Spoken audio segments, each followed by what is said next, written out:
വാർത്തകൾ വിശദമായി. നിർമ്മിത ബുദ്ധി ചെറുപ്പക്കാരുടെ ഭൗതിക ശേഷിയുടെ വികാസത്തിന് ആഘാതമുണ്ടാക്കിയേക്കാമെന്ന് ലിയോ 14 പാപ്പ മുന്നറിയിപ്പ് നൽകി.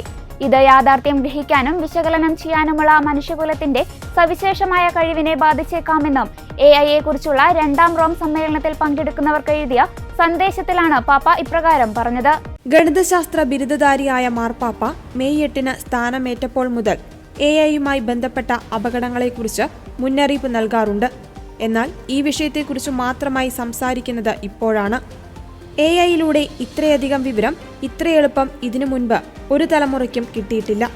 എത്ര വിപുലമാണെങ്കിലും വിവരത്തെ ഭൗതിക ശേഷിയായി തെറ്റിദ്ധരിപ്പിക്കരുതെന്ന് പാപ്പ പറഞ്ഞു.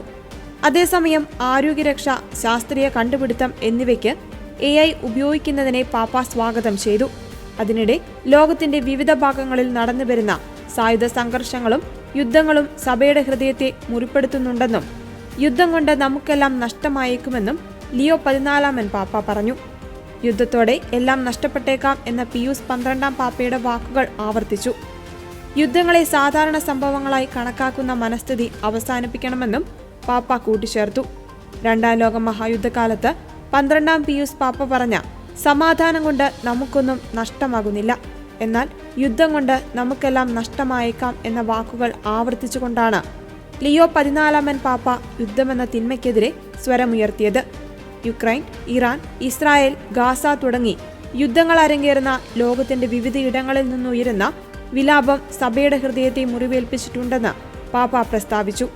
യുദ്ധങ്ങളുമായി പൊരുത്തപ്പെട്ട് ജീവിക്കുകയെന്നത് പരിതാപകരമായ അവസ്ഥയാണെന്നും പാപ്പ ഓർമ്മിപ്പിച്ചു.